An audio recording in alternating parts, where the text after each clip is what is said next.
The trade's official now. Who's the biggest threat to the Celtics in the East? In the Eastern Conference, I still believe it's the Philadelphia 76ers for one reason and one reason only, the greatness of Joel Embiid.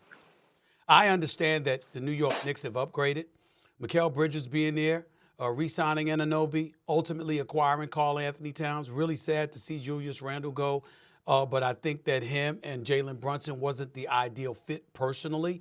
I think that Cat is a better fit with Jalen Brunson, and I think that Julius Randle will be a better fit in Minnesota. I don't like losing DiVincenzo at all because, especially after what I saw him do and how streaky he got in the playoffs, I really think that's something that the New York Knicks could have worked to their benefit, but they still got McBride and other pieces, and so I'm not really too worried about it. In the end, the problem is Joel Embiid. I watched his brother Big Perk average 35 on one leg in the postseason against the Knicks. And I'm like, he's just an unstoppable force. Now, he's never been 100% ever in his career, and there's no reason to believe he will this year despite losing 25 to 30 pounds. But if he's anything, let's just say for the sake of argument, 80% or better, Lord have mercy, I don't know what to think about that. The Knicks can beat them. But when you ask the word the favorites to knock off the Celtics in the Eastern Conference, the number one threat to the Boston Celtics in the Eastern Conference right now, I would have to say, is the Philadelphia 76ers. Well, let me say this. First of all, the Eastern Conference is stacked, right? It's about 5 or 6 teams that could legitimately make it to the NBA Finals. The Cavs, the Sixers, the Cavs, the 76ers. Yeah, Stephen A. I mean, they legit threats, right? The Cavs wasn't healthy last year. I get it. I'm not picking them, but they have a legitimate shot, okay? But I'm all in with the Knicks. Again, Jalen Brunson, after the All-Star break, was the best player in the Eastern Conference. Jalen Brunson, in the first 2 rounds, we could say, in my opinion, was arguably the best player in the postseason. We saw what the Indiana Pacers had to do to him in that series. They were face guarding him. They were trapping. Hell, they was running boxing ones. And he didn't have help, that second option. We kept asking, who's going to be that second option and what would it have looked like if Julius Randle was on the floor? Well, damn it, he has it now. And everybody keep talking about Karl Anthony Towns for as being a big that could shoot the three. And they're correct. He's one of the greatest shooting bigs we've ever seen. But he's also one of the most skilled bigs we've ever seen. When it comes to having a complete package offensively, it's nothing that he can't do. He has the mid-range. He has post work. He could take you off the dribble. He could push the rock. He could assist and make guys around him better. So when I think about a Jalen Brunson-led team with Karl Anthony Towns and the pieces that they have around them, from Mikal Bridges and OG Anunoby, listen, those guys are not role players. Those guys are knocking at the door of all-star caliber players. For the sake of this discussion, talking about the legitimate threat that the Philadelphia 76ers are, let's sit up here and as you would say, sit back and chill. You know, the cool booty taking. You know, I don't know what the hell that terminology is. All right, let me throw this your way. You got Embiid. We know Maxi's a star. We know this, okay? One could easily argue there were several games in that series he outplayed Brunson, as great as Brunson was. Let's not forget that, okay? Then you pick up Paul George. Not only do you do that, you keep Kelly Oubre, okay? You acquire Reggie Jackson. You acquire a big body in Andre Drummond. You acquire Caleb Martin as well. When you look at the Philadelphia 76ers and what they're bringing to the table, instead of having a multitude of wing defenders, a multitude of wing players who can hit a shot, a multitude of wing players who are athletic, you got an elite point guard because Tyrese Maxey is elite, and you've got, as far as I'm concerned, when healthy, from a talent perspective, there is nobody in the big man spot that I want more than Joel Embiid. The man is a terror. He is something else. And so I look at it from that standpoint, and I look at how he just absolutely, positively abused the New York Knicks on one leg. And I'm like, oh, damn, how we going to get around that? Because he's so formidable that I'm wondering how we going to deal with him. And let me tell you this, Karl Anthony Towns can get his points, but we ain't going to confuse Karl Anthony Towns with being able to deal with Joel Embiid. We ain't going to say that, Big Perk, are we? Why not? Why not? Did you Why- watch the why second? not? Hold on. Let me throw something your way. Did you watch the second round of the postseason last year in the Western Conference?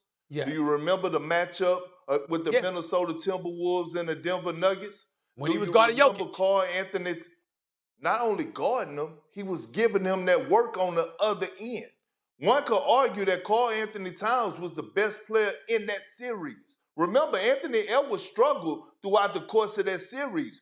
Karl Anthony Towns was putting in that work in that series so much that they were better with Rudy on the bench and Karl Anthony Towns at the 5. He was giving Jokic problems. So I'm not disagreeing with that. Hold on, top. I'm not disagreeing with you.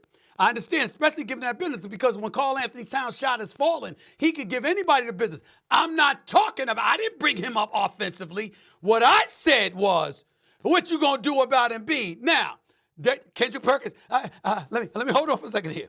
You do understand that as great as Jokic is, Embiid is a different beast. You do understand that, right? You do understand that, right?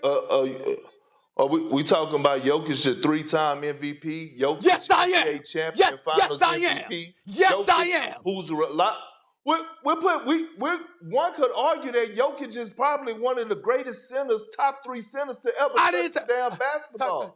Who imposes?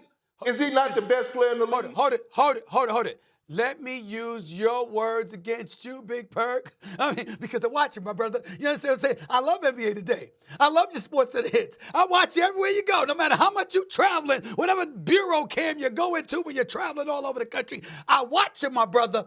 I've seen you talk about the greatness of Jokic. You've never diminished it.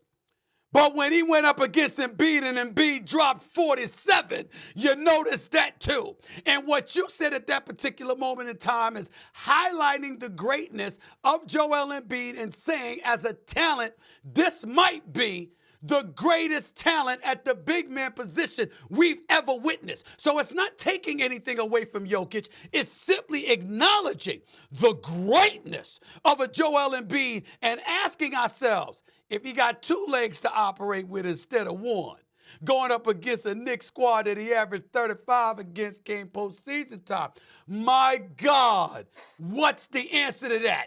It ain't Karl Anthony Towns defensively. I'll tell you that much. And I love Cat.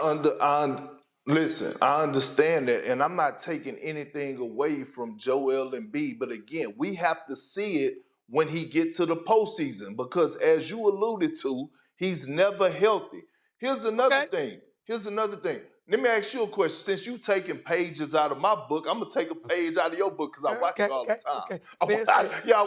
time. I watch you all the time. And so let me ask you a question. How much trust do you have in Paul George? Because myself, the Paul George that I know, look, I understand Indiana Paul George was a different monster, but let's not act like he hasn't, and this is one of your sayings, I love it too. Let's not act like we haven't seen Paul George in the postseason fold like a cheap tent. We have. Over the past few years, we've watched Paul George disappear. Go ahead. We've watched him disappear. We've also watched him show up from time to time, not consistently. He's had some good playoff games, far more often than we would like. He hasn't had good playoff games, fair enough. But he didn't have Tyrese Maxey. He got him now. He didn't have Joel Embiid. He got him now. See, the problem is when whether it was Indiana, whether it was Oklahoma City, and ultimately Los Angeles Clippers, what you had was a situation was he was a number 1 or a number 2 option. All right, let me go out there and try to do my thing. And he had the skill set to pull it off on an all-star caliber level most of the time. But he has never had a Joel Embiid. He has never had a Tyrese Maxey. I understand Russell Westbrook's big time when he was in Oklahoma City. I'm talking about a different style of player. That's all I mean by that. The kind of player that Tyrese Maxey is and how you have to key on him and the attention he draws because he can score from outside as well as getting to the basket with the greatness of a Joel Embiid. Paul George is the third option. He ain't going to see the kind of coverage he was normally seeing when he was in those three other I places. gotta go. This is It's good. a different game. NBA season set to tip off very soon, so we'll get plenty more Kendrick Perkins in your life, which you all need. All right. Wanna try to boast at what I look like. Keep them going, try to wear, I pull up long range. Jimmy with the heat, I'm on fire. It's NBA over here,